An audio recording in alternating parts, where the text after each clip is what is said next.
Welcome to the Razors Inc. podcast with your host, Jonathan Farini. The threat of nuclear war, in 2025 anyway, is greater than ever before, with some 9 countries now known to have nuclear weapons. However, one could argue that the fear of nuclear war has diminished over the years and rarely enters thoughts today, a dramatic shift from 60 years ago. So pour yourself a drink, pull up a chair, and hear Jonathan's take on movies, television, and today, we focus on a movie from the Cold War era, a movie that matched the heightened fear over the possibility of nuclear war, and one that's as relevant today as it was then. Here's your host, Jonathan Farini. Think of a movie from the 60s about a United States Air Force plane carrying nuclear weapons mistakenly on their way to drop the lethal payload on the then Soviet Union. And which film do you think of? Most of you likely said Stanley Kubrick's Dr. Strangelove, or How I Learned to Stop Worrying and Love the Bomb, released on January 29th, 1964.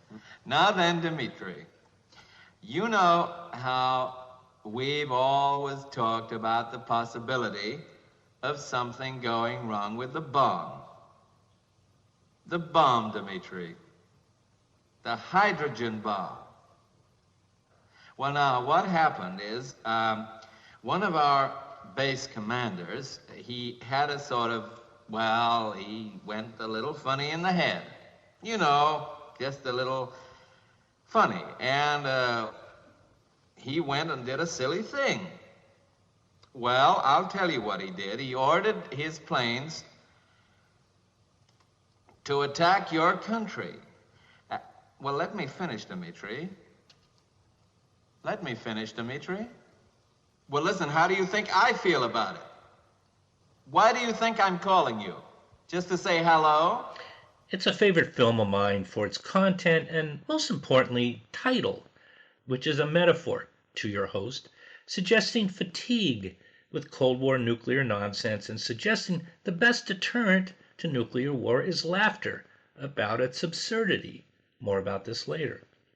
When I asked you the question, how many of you said Failsafe, starring Henry Fonda, also released in 1964? Those are Vindicator bombers of the Strategic Air Command on routine patrol. Each plane carries 2 20-megaton hydrogen bombs designed to detonate over enemy targets. At any given moment, night or day, flights of those airplanes are in the air. Like Dr. Strangelove, the title of the film is brilliant. A dictionary definition of an oxymoron. Fail-safe. Safe fail. Fail-safe. Safe fail.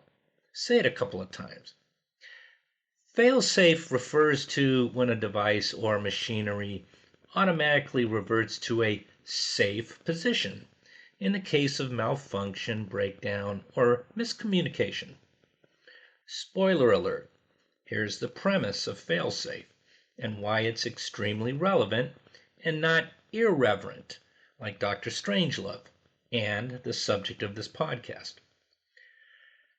U.S. military radar identified an unidentified aircraft over eastern Canada, which may be a Soviet preemptive strike, and the resulting alert scrambles strategic nuclear bombers heading towards the Soviet Union to counterstrike. The unidentified aircraft is confirmed as an off-course civilian airliner, but a computer short circuit inside the communication of our bomber flight, Group 6, leads the 6-bomber crew led by Colonel Grady, played by Edward Binns, to believe it's a valid command and drop nuclear bombs on Moscow. So the fail-safe box. There must be some mistake. Check Omaha. Can't get through, Colonel. Interference. What do you mean you can't get through? What kind of interference? I don't know, sir. It's a kind I never heard before. Well, try another band. Try all of them. Can't get through, Colonel. You must be trying to keep us from getting our go signal. Well, they're too late for that. Request permission to authenticate on secondary channel. Permission granted. fail-safe wasn't safe after all. Attempts by the United States Military Command to rescind the bombing order fail because the Russians are jamming radio communications. Henry Fonda plays the President of the United States, who personally radios Colonel Grady and orders him to recall the strike, but the crews are trained and instructed to ignore verbal orders because the voices may be mimicked. All right, now, if we do regain radio contact, will the bombers respond to an order to return? If we can reach them within the next 5 minutes, after that, their orders ought to disregard any verbal command. If I talk to them, even from me? Your voice can be imitated by the enemy, sir. Our men have been drilled in that. Once they're beyond a certain point, they're not to trust any verbal transmission. What's our next step then, General, if we follow standard procedure? We already have fighter planes in the air. The next step would be to order the fighters after the bombers to raise them visually and divert them from their course. But if the bombers don't respond, then what? The fighters would be ordered to shoot them down. Who gives that order? You do, sir. We watch the jets chase the bombers on the big board, a giant screen at Strategic Air Command headquarters resembling a 70s Pong game where images are tracking across the globe and simply vanish, suggesting they have been destroyed. 5 bombers are shot down and 1 bomber makes its way towards Moscow. It's great directing, creating pathos watching those images disappear and knowing lives are lost, and very suggestive of our modern-day dilemma of playing violent video games, creating a detachment from humanity. Walter Matthau plays out of character as Warhawk, named Professor Grotescelli, who sees this dilemma as an opportunity for a full-scale nuclear war between the superpowers, which he believes America will win. Now is when we must send in the first strike. We don't go in for sneak attacks. We had that done to us at Pearl Harbor. And the Japanese were right to do it. From that point of view, we were their mortal enemy. As long as we existed, we were a deadly threat to them. Their only mistake was that they failed to finish us at the start. And they paid for that mistake at Hiroshima. You're talking about a different kind of war. Exactly. This time, we can finish what we start. And if we act now, right now, our casualties will be minimal. If you're thinking of Peter Sellers' comical portrayal in Strangelove, think again. Because Mathau's character has ice water running through his veins, not a plastic, uncontrollable hand saluting Hitler. The president opens a direct dialogue with the Soviet premier and instructs the Air Force to help the Soviets jam American bombers' defense mechanisms against Soviet missiles. 1 American bomber remains unimpeded to drop 2 20-megaton nuclear bombs on Moscow. The president struggles to find a solution that will avert a nuclear holocaust. He dispatches General Black, an old college chum, on a secret mission to New York City. Black is played by Dan O'Herlihy. Drawn on the Bible, the president proposes an eye for an eye to the Soviet premier, offering to sacrifice New York City if that will pacify the Soviet leadership and prevent any retaliatory attack which will result in an all-out nuclear exchange, destroying the world. Yes, you heard me correct. More to come. As Colonel Grady enters Russian airspace nearing Moscow, the Soviets cease their jamming and American radio contact resumes. Colonel Grady's own wife passionately begs him to stop, but still fearing an enemy ruse, he sticks to his orders. Jack, it's Helen. Do you recognize my voice? It's not a trick. It's me. Jackie, you must turn back. You mustn't drop those bombs. Do you hear me? Is it really your wife? They started their rockets. You've got to believe. Fire 1. Jack, do you hear what I'm saying? Jack! Fire 2. Imagine the pathos of hearing your wife's words for the last time. To maximize bomb damage, he tells his crew they will fly in low, die in the explosion, and no crew member resists. The president remains in contact with the U.S. ambassador in Moscow until we're told to listen for a shrill, indicating the ambassador's telephone melts, confirming Moscow is toast. He orders General Black, whose wife and children are in New York City, to drop nuclear bombs with the Empire State Building as the primary target. I'm told that what we will hear at this end will be a high, shrill sound. That will be the ambassador's phone melting from the heat of the fireball. When we hear that sound, the ambassador will be dead. You understand, Mr. Ambassador, you're to stay exactly where you are. Yes, Mr. President. He's got to attack. The president knows his own wife is there as well. The evacuation of New York City would only cause more harm than good, so the residents are completely oblivious to their fate. Failsafe ain't no clone of Strangelove, hence this podcast. Black obeys, taking full responsibility by dropping the bombs himself, then commits suicide by lethal injection.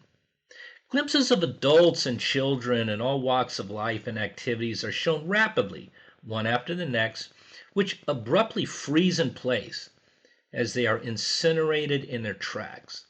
This is a direct reference to the still images of victims found throughout Hiroshima and Nagasaki after the nuclear blasts. You've heard the grotesque story, now let's discuss the brilliant filmmaking. Fonda brings that cool, calm, rational, and logical persona you find inside his juror within 12 Angry Men in 1957.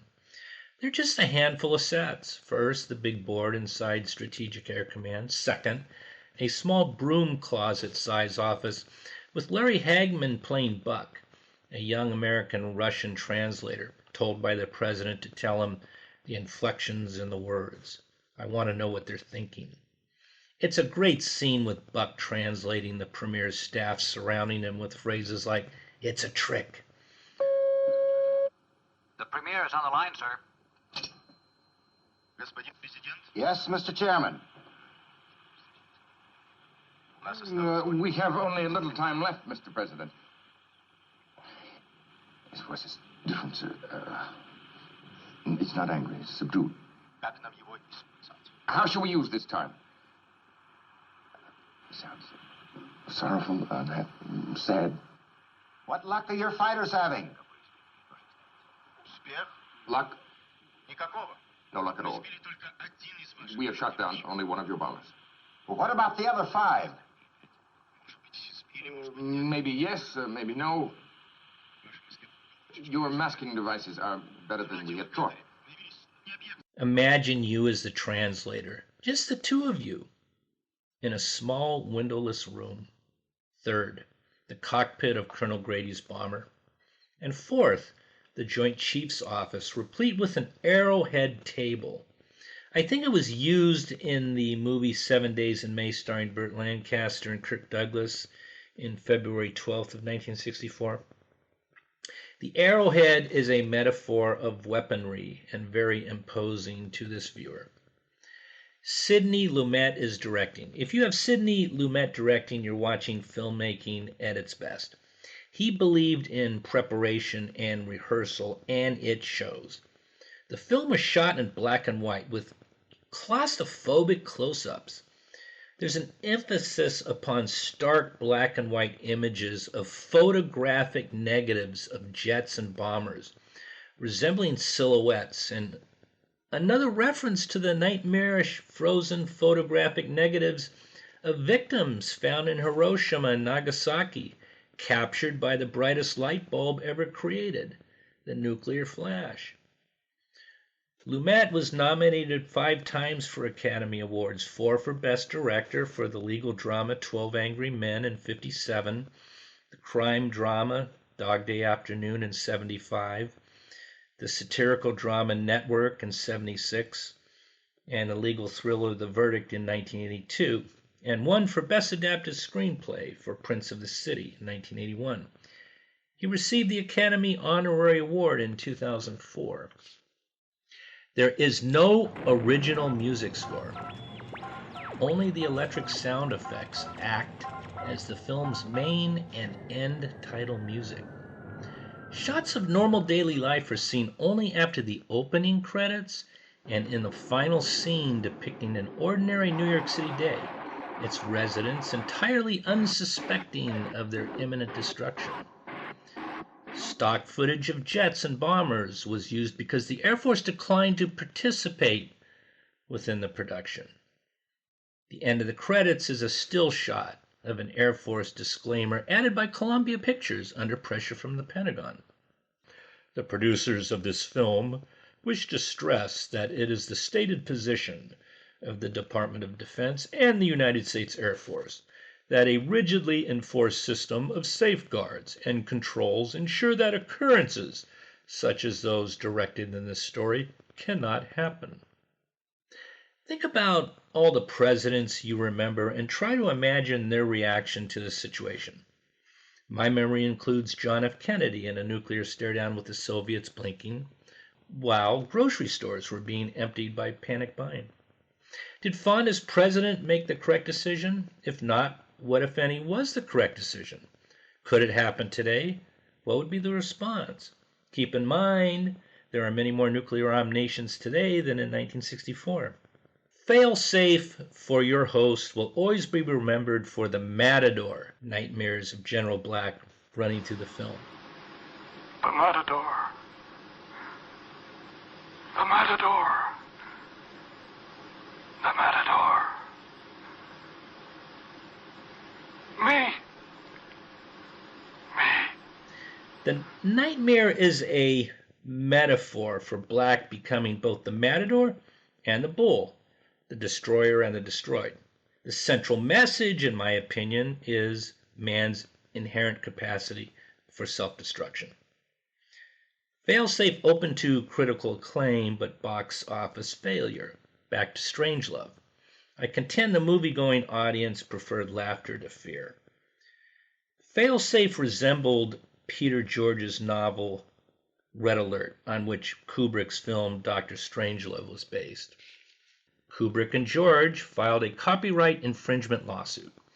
The case was settled out of court, with Columbia Pictures, which had financed and was distributing Dr. Strangelove, buying and distributing the independently produced Failsafe. Kubrick insisted that the studio released Strangelove first. In your host's opinion, this out-of-court settlement relegated Failsafe to the shadows, eerily depicted inside the poignant film.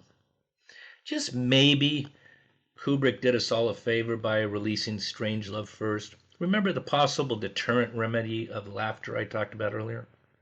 Great bookends for Failsafe are Dr. Strangelove on one side and the 1959 movie On the Beach with Gregory Peck. See my podcast by the same name. It's about a post-nuclear fallout world. Let's switch gears. Please allow me to memorialize the passing of Robert Redford today. I'm sorry this memorial follows a bummer film like Failsafe, but Redford wouldn't mind because for him it was always about the art. Bob, I remember you getting your start in episodic television in the 50s and 60s, becoming one of the last true movie stars in the 70s, and creating your legacy masterpiece, the Sundance Institute, serving as an incubator for creatives for the last 40 years. I was grateful to rub up against Sundance myself. Sundance will be your enduring legacy, Bob. I hope you and Paul are laughing about outtakes from The Sting and Butch Cassidy and the Sundance Kid somewhere happy. Thank you. Until I see you next time, please leave behind a soft footprint and class is dismissed. And just to add on to Jonathan's sentiments, while Robert Redford gave us unforgettable portrayals on screen as Bob Woodward, Johnny Hooker, Jeremiah Johnson, and Roy Hobbs, just to name a few, for many, including this producer, he will always simply be Sundance. You've been listening to the Razors Inc. podcast with Jonathan Farini. Be sure to check out Jonathan's collection of fiction at the Jonathan B. Farini Story Collection at jonathanfarini.com. Also, if you read Jonathan's short story Mine Shaft, look for Mine Shaft Part 2, in which a troubled young woman meets a lonely retired gold miner in Death Valley. Entering a shuttered gold mine, they become trapped but discover artifacts revealing important lessons for both. Mine Shaft Part 2 has just been published in the September edition of The Wise Owl. You'll find it at thewiseowl.art or drop an email to razorsincpodcast@gmail.com. Crying's not for me, 'cause I'm never gonna stop the rain by complaining, because I'm free. Nothing's worrying me.